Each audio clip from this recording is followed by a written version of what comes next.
السلام عليكم ورحمة الله تعالى وبركاته. الحمد لله رب العالمين، نحمده ونستعينه ونستغفره ونؤمن به ونتوكل عليه، ونعوذ بالله من شرور أنفسنا ومن سيئات أعمالنا. من يهده الله فلا مضل له ومن يضلل فلا هادي له، ونشهد أن لا إله إلا الله وحده لا شريك له، ونشهد أن سيدنا مولانا محمدا عبده ورسوله. اللهم طب القلوب ودوائها وعافية الأبدان وشفائها ونور الأبصار وضيائها وعلى آله وصحبه وسلم. أما بعد، فقد قال الله تعالى في القرآن العظيم والفرقان المجيد: فأعوذ بالله من الشيطان الرجيم، بسم الله الرحمن الرحيم. قال إني عبد الله أتاني الكتاب وجعلني نبيا إلى آخر آية. صدق الله مولانا العلي العليم. அளவற்ற அருளாளனும் நிகரற்ற அன்புடையவனுமாகிய எல்லா புகழுக்கும் முழு உரிமையும் வாய்ந்தவனுமான எல்லாம் வல்ல அல்லாஹ் ஜல்லஷானஹு தஆலாவை போற்றி புகழ்ந்து, இவ்வுலகத்திற்கு அருட்கொடையாக வந்துவித்த எம்பெருமானார் ரசூலே கரீம் ஸல்லல்லாஹு அலைஹி வஸல்லம் அவர்களின் மீதும், அன்னாரின் அடிச்சுவடுகளை அப்படியே பின்பற்றி வாழ்ந்த உத்தம சத்திய சஹாபாக்கள், தாபியீன்கள், தபா தாபியீன்கள், மேலும் குறிப்பாக இங்கு அமர்ந்திருக்கக்கூடிய நம் அனைவர்கள் மீதும், நம்முடைய குடும்பத்தார்கள் மீதும், நம்முடைய மனைவி மக்களின் மீதும் என்றென்றும் அல்லாஹுடைய சாந்தியும் சமாதானமும் நிலவட்டுமாக. ஆமீன். அல்லாஹு ஜல்லஷானஹு தஆலா இந்த உலகத்திலே மனிதர்களுக்கு வழிகாட்டியாக, மனித இனத்திற்கும் ஜின் இனத்திற்கும் வழிகாட்டக்கூடிய பல நபிமார்களையும் ரசூல்மார்களையும் அல்லாஹு தஆலா அனுப்பி தந்திருக்கின்றான். அந்த நபிமார்களின் வழிகாட்டுதலின் மூலமாக நாம் நேர்வழி பெற்று நம்முடைய வாழ்க்கையை சரியாக செய்வதற்கு ஒரு வழிகாட்டிகளை ஏற்படுத்தி தந்த அல்லாஹுக்கே எல்லா புகழும் என்ற ஒரு துவாவை நாம் அனைவரும் செய்து கொள்ள கடமைப்பட்டிருக்கின்றோம். அதிலே நேற்றைய தினம் கிறிஸ்மஸ் தினம். இந்த கிறிஸ்து மதத்தை சார்ந்தவர்கள் அவர்களுடைய பெருநாளாக கொண்டாடக்கூடிய தினம் உலகளவில் மக்களெல்லாம் அந்த மதத்தை சேர்ந்தவர்கள், இனத்தை சேர்ந்தவர்கள் கொண்டாடியதை நாம் கண்கூடாக பார்க்க முடிந்தது.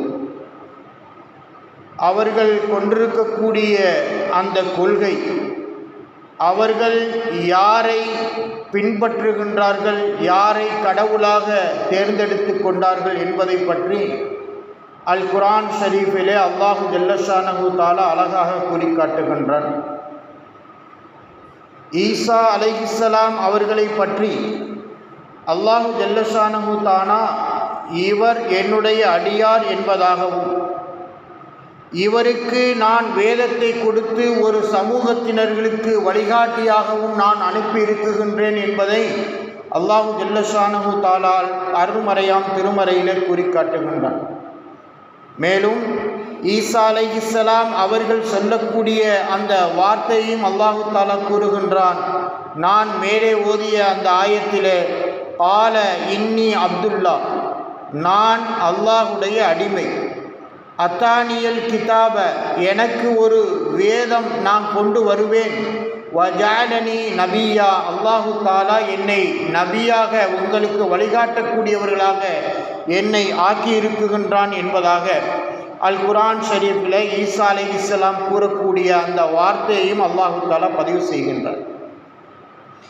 இந்த உலகத்தில் தோன்றிய அத்தனை நபிமார்களும் அவரவர்கள் அந்தந்த சமூகத்தினர்கள் எந்த மொழியிலே இருக்குகின்றார்களோ, அந்த காலத்தில் எந்த மொழி பிரபலியமாக இருக்குகின்றதோ, எந்த குடும்பம் மிகவும் உயர்ந்த குடும்பமாக இருக்குகின்றதோ அதை பார்த்துத்தான் அல்லாஹு தாலா அவர்களை நபியாக அல்லாஹு தாலா ஆக்குகின்றார். ஈசா அலைஹிஸ்ஸலாம் அவர்களை எடுத்துக்கொள்வோமையானால், நமது நபிக்கு முன்னால் தோன்றிய இஞ்சில் வேதம் கொடுக்கப்பட்ட ஒரு நபி. நமக்கு முன்னால் நபி ஸல்லல்லாஹு அலைஹி வஸல்லம் அவருடைய காலத்திற்கு முன்னால் யாரெல்லாம் தோன்றிருக்குகின்றார்களோ அவர்கள் அத்தனை பேரும் ஈசா நபியை ஈமான் கொண்டாக வேண்டும் என்பது இஸ்லாமிய கொள்கை. இன்றைய காலத்தில் நமது நபி முஹம்மது ஸல்லல்லாஹு அலைஹி வஸல்லம் அவர்கள் இறுதி தூதர் என்பதாகவும் அவர்களுக்கு பின்னால் நபி வரப்போவதில்லை என்பதையும் ஒவ்வொரு முஸ்லீம்கள் இன்றைய காலத்தில் ஈமான் கொண்டிருக்கின்றார்கள். இதுதான் இஸ்லாமிய உறுதியான கொள்கை. ஆனால் அன்றைய அந்த நேரத்திலே வாழ்ந்து கொண்டு இருக்கக்கூடிய ஈசா அலைஹிஸ்ஸலாமை அவர்களை கொள்கையாக கொண்ட அவர்களுடைய சமூகத்தினர்கள் அவர்கள் தந்தை இல்லாமல் பிறந்த காரணத்தினால் அவர்கள் கடவுளுடைய குமாரர் என்பதாக கூறி, கடவுளுடைய பிள்ளை என்பதாக கூறி அவரை கடவுளாக துதிபாட ஆரம்பித்து விட்டார்கள். ஆகவே அவர்களுடைய அந்த கொள்கை என்பது அது இஸ்லாத்திலே ஏற்றுக்கொள்ளப்படாத ஒரு செயல் என்பதாகவும், இவர்கள் அனைத்து நபிமார்களும் எப்படி இந்த உலகத்திலே தோன்றினார்களோ அல்லாஹு ஜல்ல ஷானஹு தஆலா அல் குர்ஆன் ஷரீஃபிலே கூறி காட்டுகின்றான். ஈசா என்ற அந்த ஈசா அலைஹிஸ்ஸலாம் அவர்கள் கமஸலி ஆதம், எப்படி ஆதம் அலைஹிஸ்ஸலாம் அவர்களை நான் படைத்தேனோ அதுபோன்றுதான் ஈசா அலைஹிஸ்ஸலாம் அவர்களையும் நான் உருவாக்கினேன் என்பதாக அல்லாஹு ஜல்ல ஷானஹு தஆலா கூறி காட்டுகின்றார். ஆக ஈசா அலைஹிஸ்ஸலாம் அவர்கள் அல்லாஹுடைய அடியார் தவிர அவர்கள் கடவுள் அல்ல என்பதை இஸ்லாமியுடைய உறுதியான கொள்கையாக இருந்து கொண்டிருக்கின்றது. நபி ஸல்லல்லாஹு அலைஹி வஸல்லம் அவர்களுடைய காலத்தில் நபி ஸல்லல்லாஹு அலைஹி வஸல்லம் அவர்கள் கூறுகின்ற பொழுது ஒரு செய்தியை குறிப்பிட்டு காட்டுகின்றார்கள். ஈசா அலைஹிஸ்ஸலாம் அவர்கள் அந்த சமூகத்தினர்களை அல்லாஹுவை பற்றி ஈமான் கொள்ளும்படி அழைத்து கொண்டே இருந்தார்கள். அந்த நேரத்தில் அவர்களிடத்தில் இருக்கக்கூடிய ஒரு மனிதனிலே விரோதம் கொண்டு ஒருவர் சென்று அன்றைய இடத்திலே இருக்கக்கூடிய மன்னரிடத்திலே புகார் செய்கின்றார். நீங்கள் இந்த சமூகத்திலே யூதர்களை பின்பற்றி நபி மூசா அலைஹிஸ்ஸலாம் அவருடைய கொள்கையிலே வாழ்ந்து கொண்டிருக்கின்றீர்கள். ஆனால் உங்களுக்கு பின்னால் ஒரு நபி வந்திருக்குகின்றார் என்பதாக கூறி மக்களை இவர் வழிகெடுத்து கொண்டிருக்குகின்றார் என்பதாக கூறியவுடனே அந்த காலத்தில் இருக்கக்கூடிய அந்த மன்னர் நபி ஈசா அலைஹிஸ்ஸலாம் அவர்களை அழைத்து வந்து அவர்களை சிலுவையில் அறைய வேண்டும் என்பதாக அவர்களுக்கு கட்டளையிடுகின்றார். அந்த அரசவையில் இருக்கக்கூடிய பணியாளர்கள் எல்லாம் ஈசா அலைஹிஸ்ஸலாம் அவர்களை தேடி செல்கின்றார்கள். அவர்களை ஒரு பள்ளியிலே பெற்றுக்கொள்கின்றார்கள். அந்த பள்ளியில் அவருடன் சேர்ந்து 10 நபர்களும் இருக்குகின்றார்கள். அந்த நேரத்திலே இவர்களுக்கு முன்னால் ஜிப்ரீல் அலைஹிஸ்ஸலாம் அவர்கள் தோன்றுகின்றார்கள். தோன்றிய உடனே அவர்களுக்கு அறிவுறுத்தப்படுகின்றது, உங்களை கொலை செய்ய திட்டமிட்டிருக்குகின்றார்கள் என்பதாக கூறி அவர்களை அல்லாஹு தஆலா வானளவிலே அவர்கள் தூங்கிய நிலைமையில் உயர்த்தப்படுகின்றார்கள் என்பதாக ஹதீஸிலே நமக்கு குறிப்பிட்டு காட்டுகின்றார்கள். தஃப்சீர் இப்னு கஸீரிலே எழுதுகின்ற பொழுது அந்த 10 நபர்களிலே ஒருவருக்கு ஈசா அலைஹிஸ்ஸலாம் அவருடைய முகம் பதிக்கப்படுகின்றது. அவர் வெளியே வந்தவுடனே இவர்தான் ஈசா என்பதாக கூறி அவர்கள் அவரை சிலுவையில் அடைந்ததாக தஃப்சீர் இப்னு கஸீரிலே விளக்கம் தருகின்றார்கள். ஆக சிலுவையில் அறைந்தது ஈசா அலைஹிஸ்ஸலாம் அவர்களை அல்ல, அவர்களை போன்று உண்டான முகம் கொடுக்கப்பட்ட ஒரு நபரை தான் என்பதை இஸ்லாம் நமக்கு தெளிவாக கூறி காட்டுகின்றது. அந்த கிறிஸ்துவ மதத்தில் பல கோட்பாட்டுடையவர்கள் இருக்குகின்றார்கள். அவர்கள் ஈசா அலைஹிஸ்ஸலாம் அவர்களை மட்டும் கடவுளாக துதிபாடவில்லை, மரியம் அலைஹிஸ்ஸலாம் அவர்களையும் துதிபாடுகின்றார்கள். மரியம் அலைஹிஸ்ஸலாம் அவர்கள் ஒரு தடவை குளித்து கொண்டு இருக்குகின்றார்கள். குளித்து கொண்டு இருக்கக்கூடிய நிலைமையில் அவர்களுக்கு முன்னால் ஒரு வானவர் தோன்றுகின்றார். அவரை பார்த்தவுடனே வெட்கத்தால் இவர்கள் தன்னுடைய ஆடைகளை தன் மீது போர்த்திக் கொள்கின்றார்கள். நீங்கள் உடனே வெளியே இருங்கள் என்பதாக மரியம் அலைஹிஸ்ஸலாம் அவர்கள் அந்த வானவரை பார்த்து கூறுகின்றார்கள். அப்பொழுது ஹஸ்ரத் ஜிப்ரீல் அலைஹிஸ்ஸலாம் அவர்கள் கூறுகின்றார்கள், நான் தான் மலக்குமார்களுக்கெல்லாம் தலைவரான ஜிப்ரீல் உன்னிடத்திலே வந்திருக்குகின்றேன். அல்லாஹு ஜல்லஷானஹு தாலாவினுடைய அறிவிப்பின்படி உங்களுக்கு ஒரு ஆண் குழந்தை பிறக்கப் போகின்றது என்பதை அவர்கள் அந்த இடத்திலே கூறுகின்றார்கள். அப்பொழுது மரியம் அலைஹிஸ்ஸலாம் அவர்கள் கேட்குகின்றார்கள், நான் ஒரு ஆணால் தொடப்படவும் இல்லை திருமண பந்தத்தின் மூலமாக, அல்லது நான் ஒரு தவறான நிலையில் இருக்கக்கூடிய பெண்ணாகவும் இல்லை. அப்படி இருக்க எனக்கு எப்படி ஒரு குழந்தை பிறக்கும் என்பதை ஜிப்ரீல் அலைஹிஸ்ஸலாம் அவரிடத்திலே கேட்குகின்ற பொழுது ஜிப்ரீல் அலைஹிஸ்ஸலாம் அவர்கள் கூறுகின்றார்கள், இது அல்லாஹ்வினுடைய கட்டளை, உங்களுக்கு ஒரு ஆண் குழந்தை பிறக்கும். அந்த ஆண் குழந்தைகளின் மூலமாக இந்த இஸ்லாமிய சமுதாயத்திற்கு மிகப்பெரிய ஒரு வழிகாட்டியாக திகழ்வார்கள் என்பதாக அந்த இடத்திலே ஹஸ்ரத் ஜிப்ரீல் அலைஹிஸ்ஸலாம் அவர்கள் மரியம் அலைஹிஸ்ஸலாம் அவர்களுக்கு கூறுகின்றார்கள். அதுபோன்று அவர்களுக்கு ஆண் குழந்தை பிறக்குகின்றது. அந்த நேரத்தில் மக்கள் எல்லாம் அவர்களை தூற்றுகின்றார்கள். ஏனென்றால் கணவன் இல்லாமல் ஒரு பெண் மணி குழந்தை பெற்றெடுத்தால் அவர்களுடைய நிலைமை என்ன என்பதை இன்றளவில் உலக அளவிலே நாம் பார்த்து கொண்டிருக்கின்றோம். அதுபோன்றுதான் அன்றைய நேரத்திலும் இருந்திருக்கும். அதுபோன்ற நிலைமையின் காரணமாக அவர்களை மரியம் அலைஹிஸ்ஸலாம் அவர்களை தகாத சொல்கள் கூறி அவர்களை கேவலப்படுத்துகின்றார்கள். அந்த நேரத்திலே அல்லாஹு ஜல்லஷானஹு தஆலா ஈசா அலைஹிஸ்ஸலாம் அவர்களுக்கு பேசக்கூடிய அந்த தன்மையை கொடுக்குகின்றான். குழந்தை பிராயத்திலே அவர்கள் பேசுகின்றார்கள், என்னை அல்லாஹு தஆலா ஒரு நபியாக அனுப்புவான், எனக்கென்று ஒரு வேதத்தை கொடுத்து என்னை நபியாக அனுப்புவான் என்பதோடு மட்டுமல்லாமல் தொழுகையையும் ஜக்காத்தையும் நிறைவேற்றுமாறு எனக்கு அறிவுறுத்தியுள்ளான், என் தாய்க்கு நன்மை செய்ய வேண்டும் என்பதையும் எனக்கு அறிவுறுத்தியுள்ளான் என்பதாக ஹஸ்ரத் ஈசா அலைஹிஸ்ஸலாம் அவர்கள் அந்த நேரத்தில் மக்களை பார்த்து கூறினார்கள் என்பதாக குர்ஆனுடைய அத்தியாயத்தில் சூரத்துல் மரியமிலே 17 முதல் 32 ஆயத்து வரை இது பற்றி உண்டான வரலாறுகள் குறிப்பிடப்படுகின்றன. அல்லாஹு ஜல்லஷானஹு தஆலா இந்த ஈசா அலைஹிஸ்ஸலாம் அவர்களை நபியாக அனுப்பியதை அந்த யூதர்கள் ஏற்றுக்கொள்ளவில்லை. யூதர்கள் ஏற்றுக்கொள்ளாததின் காரணமாகத்தான் மரியம் அலைஹிஸ்ஸலாம் அவர்களின் மீது ஒரு அவதூறை சுமத்தினார்கள். ஈசா அலைஹிஸ்ஸலாம் அவர்களையும் கொலை செய்ய அவர்கள் முற்படுத்தினார்கள். இதற்காகத்தான் யூதர்கள் குர்ஆனின் மூலமாக இன்றளவிலும் அவர்கள் சபிக்கப்பட்டு கொண்டிருக்கின்றார்கள் என்பதாக அல் குர்ஆன் ஷரீஃபிலே அல்லாஹு ஜல்லஷானஹு தஆலா குறிக்காட்டுகின்றார். நபி ஸல்லல்லாஹு அலைஹி வஸல்லம் அவர்கள் கூறுகின்ற பொழுது, வலம் எக்மல் மினன் நிசாயி இல்லா மரியம பின்த் இம்ரான் வ ஆசியத்தை மின்மத்து ஃபிரௌன், பெண்களிலே 2 பெண்கள் சிறப்புக்குரியவர்கள்.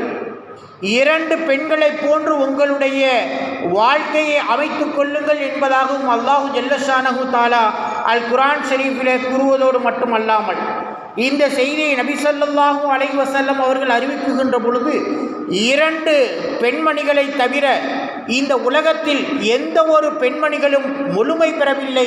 ஆகவே இந்த பெண்மணிகளை போன்று உங்களுடைய வாழ்க்கையை ஆக்கிக் கொள்ளுங்கள் என்பதாக நபி ஸல்லல்லாஹு அலைஹி வஸல்லம் அவர்கள் அறிவித்த செய்தியை ஹஸ்ரத் அபு மூசா அஷ்அரி ரலியல்லாஹு தஆலா அன்ஹு அவர்கள் அறிவிக்குகின்றார்கள். புகாரி ஷரீஃபிலே இது பதிவாகி இருக்குகின்றது. கண்ணியமான அல்லாஹ்வின் நல்லடியார்களே, நாம் ஒவ்வொரு விஷயத்தையும் விளங்கிக் கொள்ள கடமைப்பட்டிருக்கின்றோம். நாம் ஒரு விஷயத்தை தவறானது என்றால் அந்த தவறை மற்றவர்களிடத்திலே எடுத்து கூறுவதற்கு நாம் முன்வர கடமைப்பட்டிருக்கின்றோம்.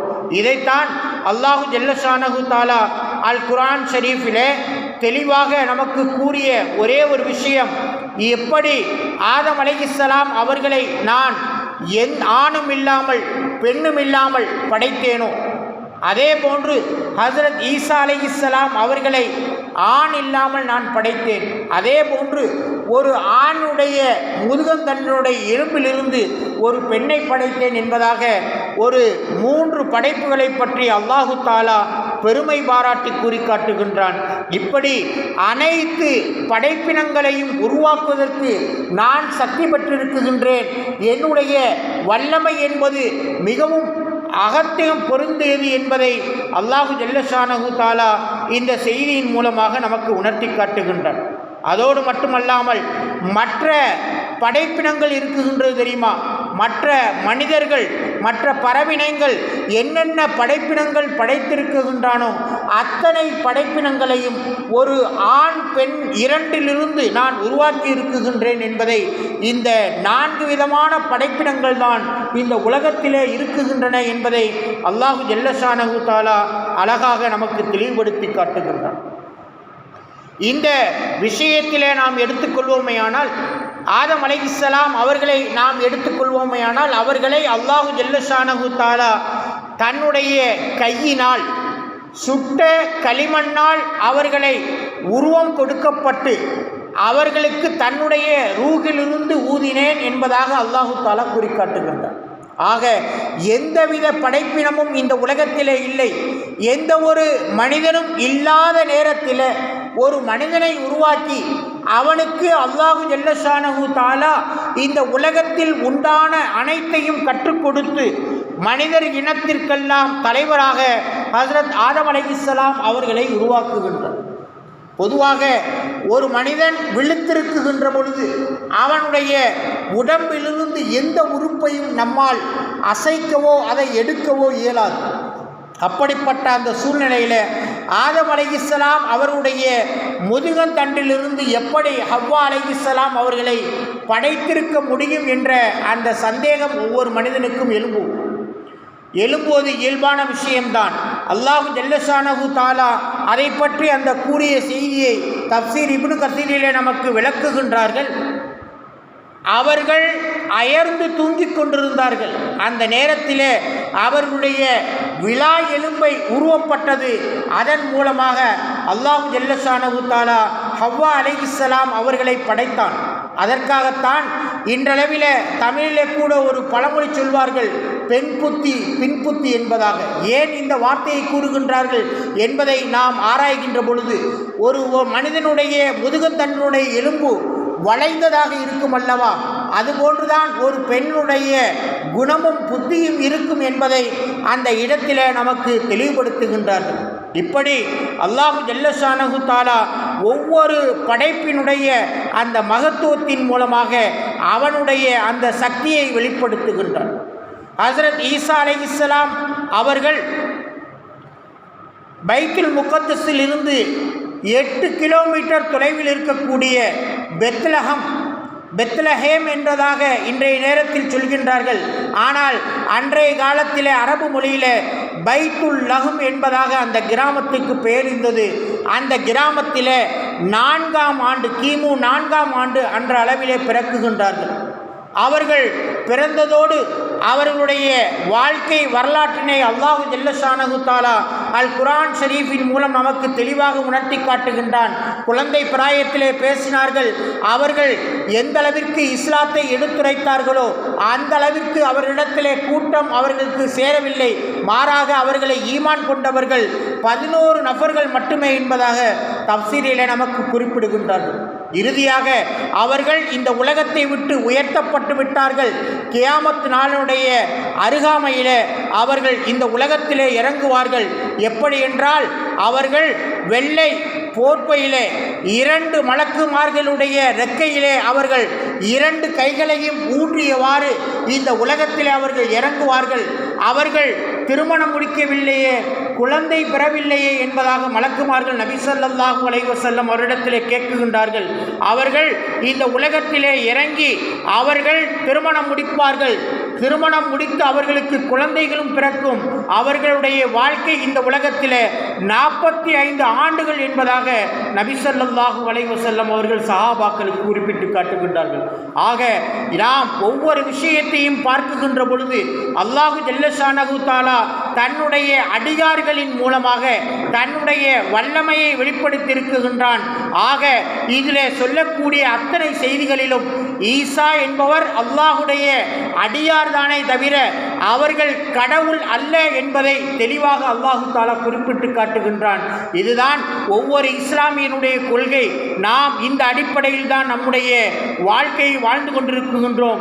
இறுதியாக அவர்கள் நம்மளை போன்று ஒரு இஸ்லாமியனாக உம்மத்தே முஹம்மதியாவாக முஹம்மது ஸல்லல்லாஹு அலைஹி வஸல்லம் அவர்களை ஈமான் கொண்ட ஒரு மனிதனாக இந்த உலகத்திலே இறங்குவார்கள். அவர்கள் முஹம்மது ஸல்லல்லாஹு அலைஹி வஸல்லம் நம்முடைய நபி எந்த கொள்கையை மக்களுக்கு பரப்பினார்களோ அந்த கொள்கையை பரப்புவார்கள். இறுதியாக தஜ்ஜாலையும் அவர்களுடைய கைகளால் கொள்வார்கள். அவர்களுடைய வாழ்க்கை காலம் 45 ஆண்டுகள் இருக்கும் இந்த உலகத்திலே என்பதாக நபி ஸல்லல்லாஹு அலைஹி வஸல்லம் அவர்கள் குறிக்காட்டுகின்றார்கள். இது போன்ற விஷயங்களை நாம் முழுமையாக விளங்கிதான் நாம் ஒவ்வொருவர்களும் இஸ்லாமியனாக ஆகியிருக்கின்றோம். வல்ல அல்லாஹ் நாம் படைக்கப்பட்டனுடைய நோக்கத்தை முழுமையாக உணர்ந்து அல்லாஹுக்கும் அவனுடைய தூதர்கள் வழிகாட்டி தந்த வழிமுறைகள் படி நாம் அனைவர்களும் நடப்பதற்கு வல்ல அல்லாஹ் நாம் அனைவருக்கும் கிருபை செய்து தந்தருள் புரிவானாக. ஆமீன் ஆமீன் யா ரப்பல் ஆலமீன். வாஹு தாவானா அனில் ஹம்துலில்லாஹி ரப்பில் ஆலமீன். அஸ்ஸலாமு அலைக்கும் வரஹ்மத்துல்லாஹி தஆலா வபரகாத்துஹு.